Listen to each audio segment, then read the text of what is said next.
Hi, I'm Tom Stevenson, and welcome to Books That Make You Better in Construction and in Life.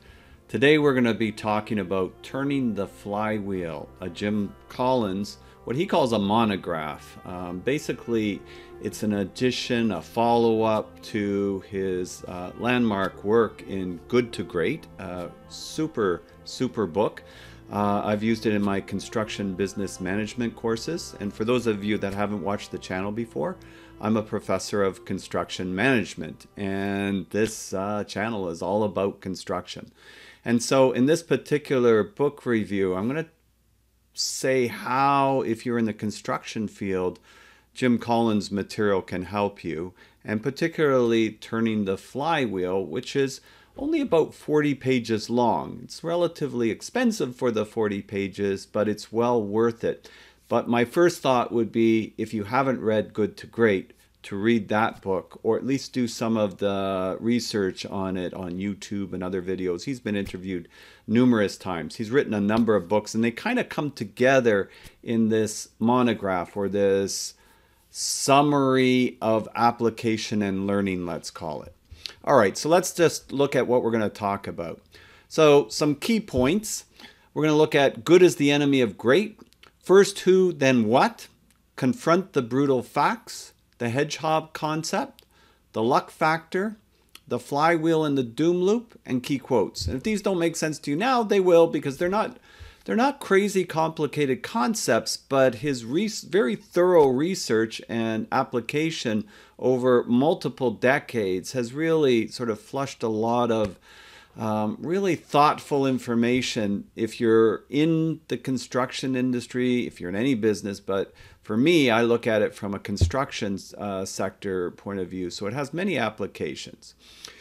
Good is the enemy of great. Okay, so I'm just got a bunch of students that are graduating right now, and there's a lot of these kind of phrases, good is the enemy of great, and that kind of ties to striving to be the very best at everything that you can do, and I think that is important. But there's also, you could flip this around and say, don't let perfection be the enemy of good, or don't let perfection be the enemy of great too. You just got to be a little bit careful with how you view these things. But in his perspective, the way he puts it, I think it's very, very good, because if you read and you pull out the main points, we don't have great schools principally because we have good schools. That's usually because of all these policies and rules and making sure everybody does everything like robots exactly the same way. It kind of stifles innovation and creativity. And there's a lot in his work that kind of pushes against too much bureaucracy and too many rules. All right, not that you shouldn't have any rules, but too much. So that's an important key point. Few people attain great lives in large parts because it's just so easy to settle. Just to settle. The vast majority of companies never become great precisely because the vast majority become quite good, and that's their main problem. In construction, that's a big problem, where we have, really busy, especially in certain urban cities. Like I live in Toronto, Canada, and I mean the construction industry just goes like crazy. And it's a very, very healthy industry. It is cyclical, as I keep telling everyone, but sometimes because you can be successful even being so-so, that's not great. Right? So I firmly believe that companies that stretch and want to be better, when basically the tide rolls out, and it always does at certain moments in time, you'll be better prepared for that. And that's important to think about. But yes, the vast majority of companies, if they can, we're making a pretty good profit, and they kind of just get into a routine, and then it's kind of like going through the motions, and then eventually they usually get caught when there's enough technological change that the whole industry goes around them. Think Kodak, okay, with film. That would be a good example of technological change that caught somebody. He talks about the Stockdale Paradox, and this is where he is talking about the discipline side of things. He talks about discipline a lot. And Admiral Jim Stockdale, he was a prisoner of war. in the Hanoi Hilton, as they called it. He was the most senior ranking official in the Hanoi Hilton, basically POW camp.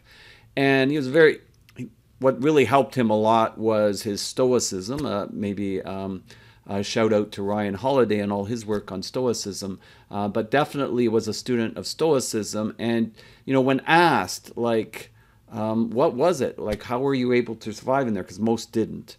And he said that you must maintain an unwavering faith that you will prevail in the end, regardless of the difficulties, and at the same time, keyword, have the discipline to confront the brutal facts of your current reality, whatever they may be. Discipline is big. Confronting the brutal facts is big. In construction, how many of us had projects that are going south on us? How many of us have had pretty big things going on our projects that, we've got to have that discipline. We got to have that unwavering faith that we're going to get through this. And by and large, we do figure it out. But really, really coaching, mentoring, leading that discipline is important. And, there's other materials, and I link to other areas in my videos here, like Angela Duckworth's work on grit, if you want to take a look at that.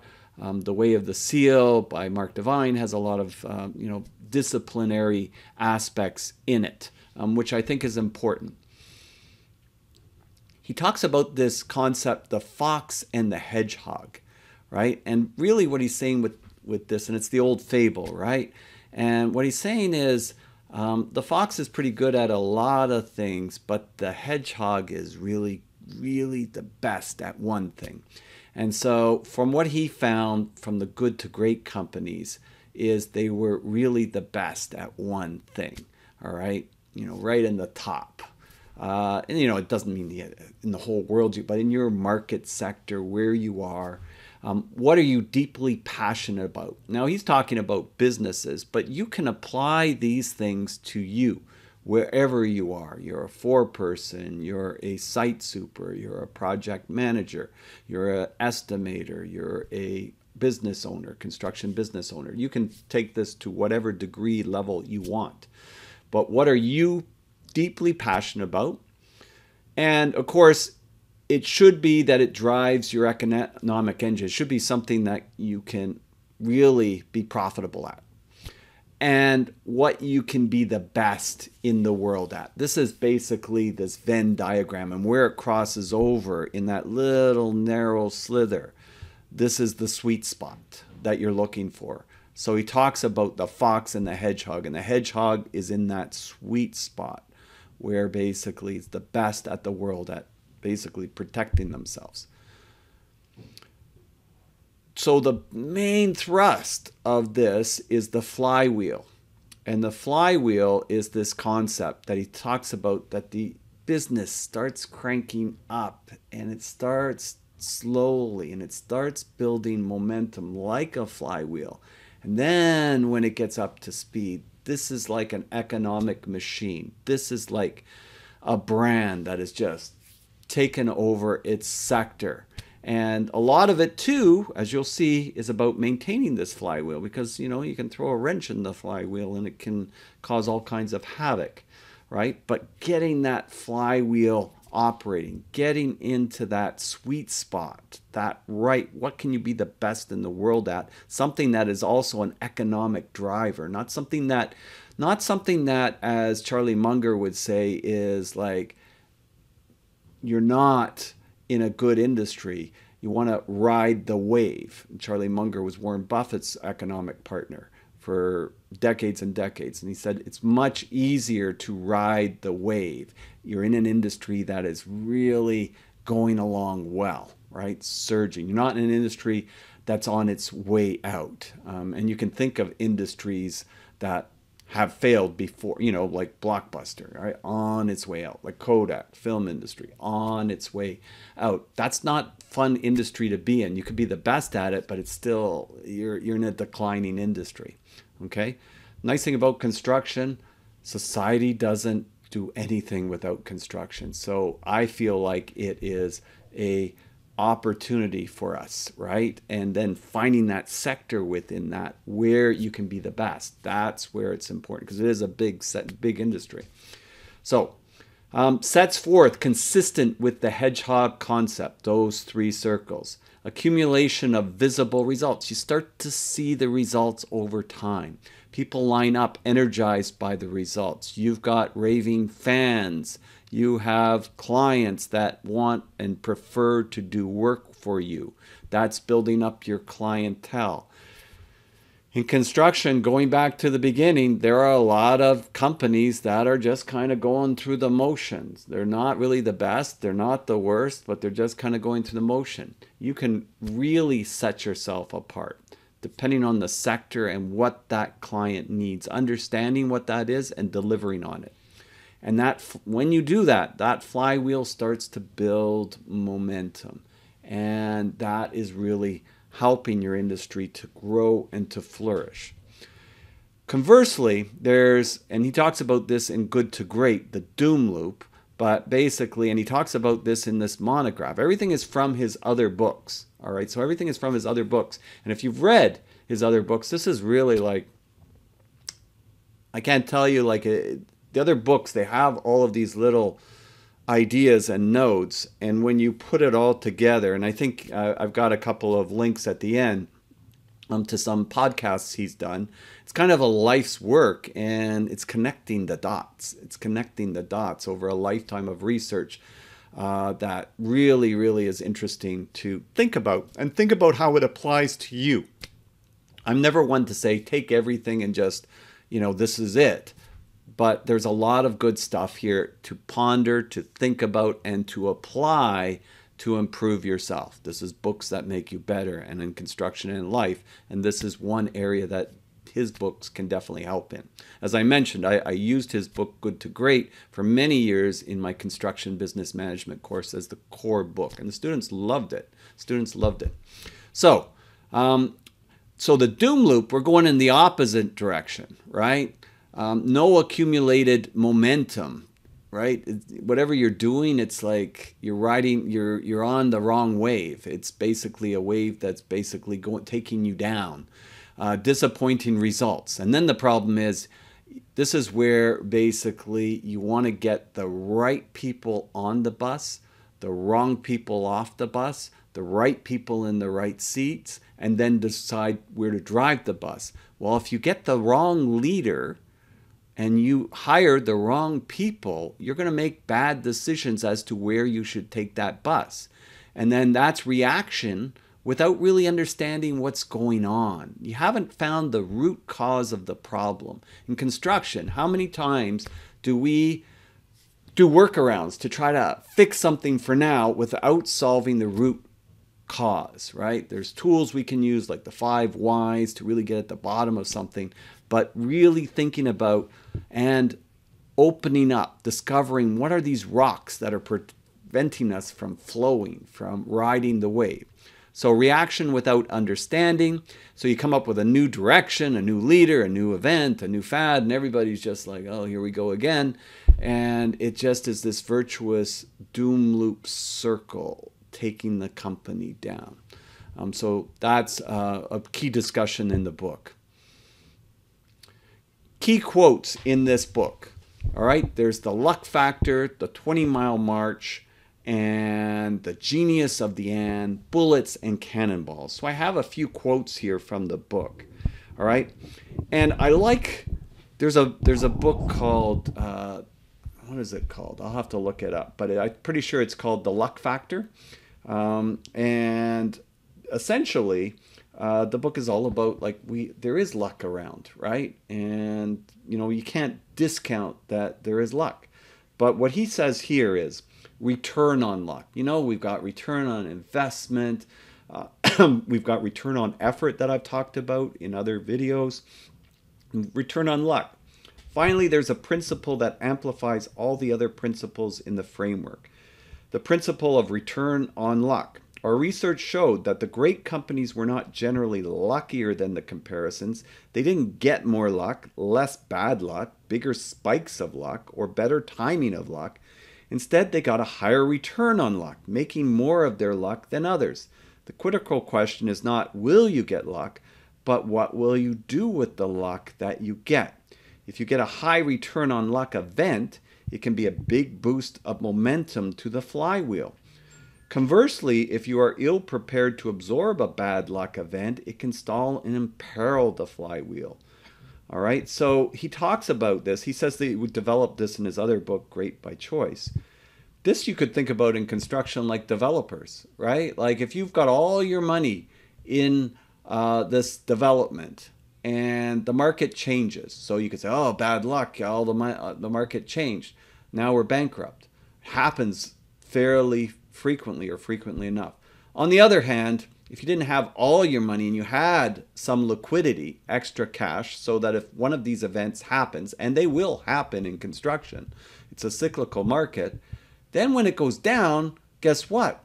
You've got a huge opportunity to buy up properties cheap. You got a huge opportunity to expand your business. You got a huge opportunity to buy the best people, basically, because they become unemployed and you can grab them for your business and you can offer them good careers.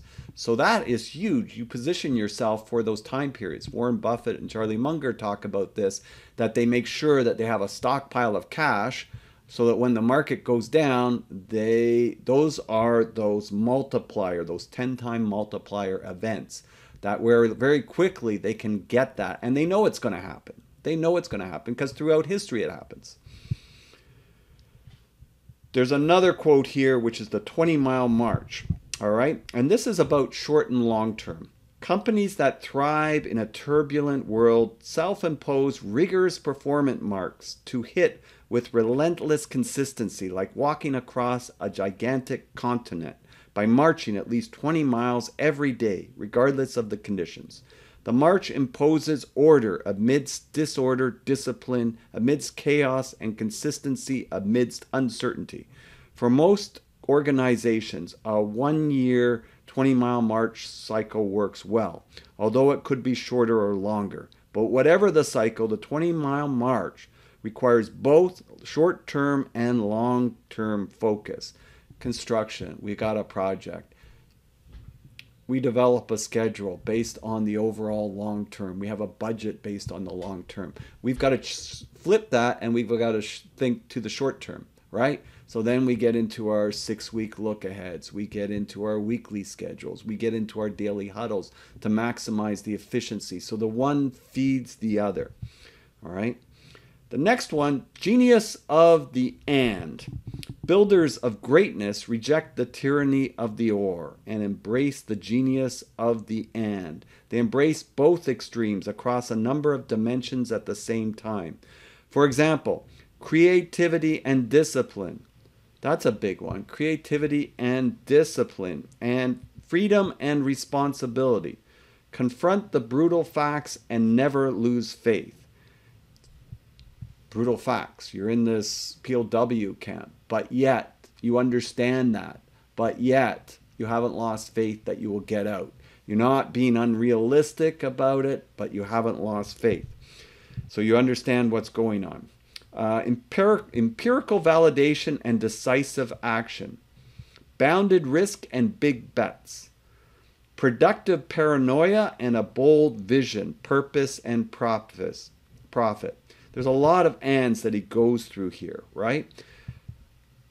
In construction, sometimes we think, oh, well, we've got to put all these policies and procedures in place, standard operating procedures. And I've talked about this very recently. I've talked about this, making sure that you don't have so many policies and procedures that it handcuffs you. And he talks about that in Good to Great.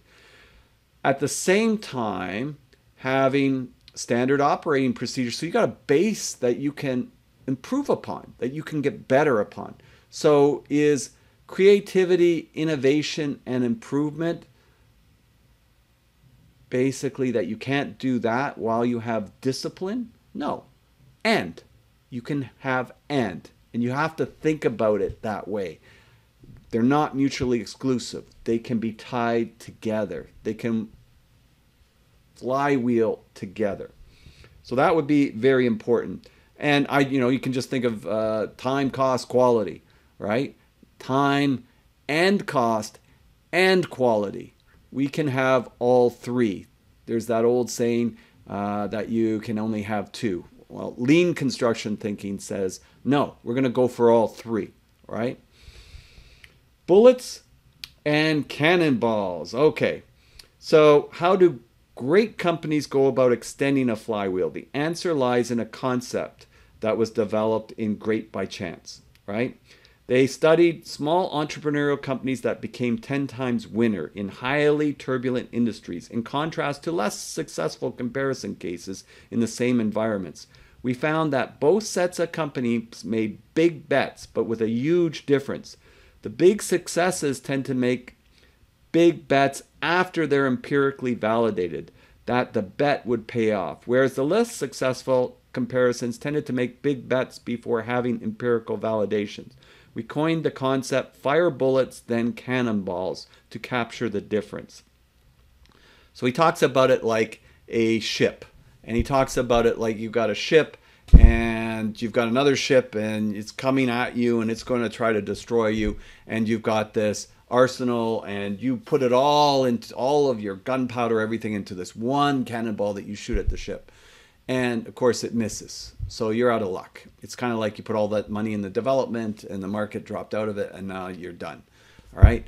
On the other hand, you could fire bullets, and the first bullet you fire, it goes a little bit to the left, it goes a little bit to the right, one goes over it, and then the next one hits it and ping, it hits it. Okay, now we've basically got our coordinates. Now with everything we got left, we're going to fire that cannonball at the ship. In other words, you validate, check, and make sure these things have a high likelihood of success before you go all in. You can test pilot. And that's what I say for a lot of companies that I work with is you want to pilot this. You don't want to say, okay, as of this date, we're doing all of this. We want to pilot this. We want to test it. And then if this works, we may expand it. Then we may expand it more. And then we may go all in, right? We want to make sure that we've got our ducks in a row so that we can be successful. And I think that was another great aspect. And all of these things are bullets and cannonballs. He's talking about you got this flywheel already going with something, right? But of course the technology changes or things don't go forever, right? Things don't go forever. So you have to be looking at other things that will help to keep that momentum on the flywheel. And he gives a whole list of examples from Amazon to Apple. Apple's an easy one that you could see, right? Basically the personal computers, Steve Jobs comes back, they're almost bankrupt and starts trying different things, right? And then it's basically the iPod, and the iPod becomes the iPhone and the iPad, right? That was outside their main business. And very often these things take over what was the main business. Maybe sometimes you drop what was the main business. He talks about that. Other times, okay, that's still part of our business, but look at what basically this other sector is doing, right? And he was talking about Amazon with its web services. You could think about it, construction. We want to try a different sector. We want to try something different, and you pilot it and you build up to it, right? Lots of things that could be done. You test it out, you validate it before you go all in, and then if it misses, like the cannonball, then you got a big problem. So I've thought about this in my own sort of doings of things, and I think this is worthwhile for you to think about. I talked about this before when I did a review on Good to Great, but training consultant, professor, YouTube author, these are things that are kind of core to what I do. And so these are things that have helped me to sort of build up this flywheel of mine, right? And so a lot of different areas that I kind of like to scratch my own itch, as Tim Ferriss would say, by doing things outside that help me basically in the core things that I do, like being a professor, consultant, in these core areas, and basically giving me feedback. Like working with laborers at Local 183, our Laborers International Union, I get a very strong perspective of their way of thinking. Many of them fairly new to the country. They really want to improve themselves. They got a hunger. I can see that. I see that with our international students that we have at U of T, University of Toronto, and at George Brown. So you see that. I also teach with the various associations like Toronto Construction Association, Mechanical Contractors Association of Toronto. And so I get a lot of professional inputs that way. I get a general contractor's view here. I get a GC's view here. I get basically from the courses I teach at University of Toronto, I get an engineering perspective, a consultant perspective, and that's helping me sort of understand what's going on in the industry and what's currently going on in the industry. And then working with various companies gives me even a stronger sense of what's going on. At the same time, building that with readings and a ferocious reader of disciplines and books that are related to this, and that helps to build my knowledge base, and I can make connections. Books like this will help you in your career. I am telling you.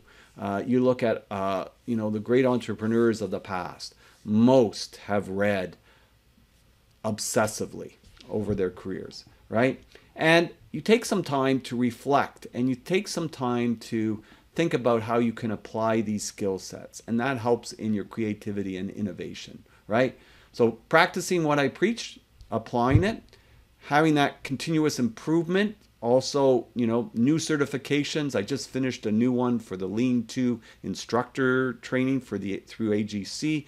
Got to work with an amazing teacher, Colin Milberg, and learned a lot from him on basically some of the principles that I already had, all these sound little things, but always these new inputs from somebody that was really, into it from its very initial beginnings.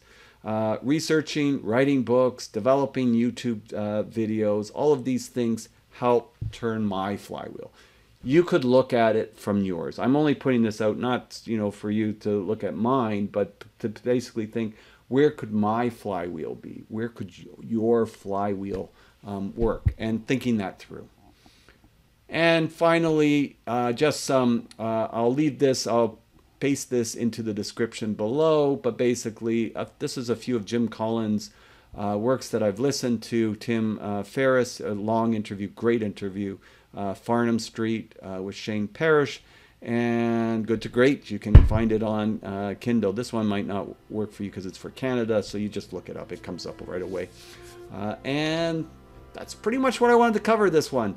So highly recommend it, but get Good to Great first is my recommendation, and we'll see you next time.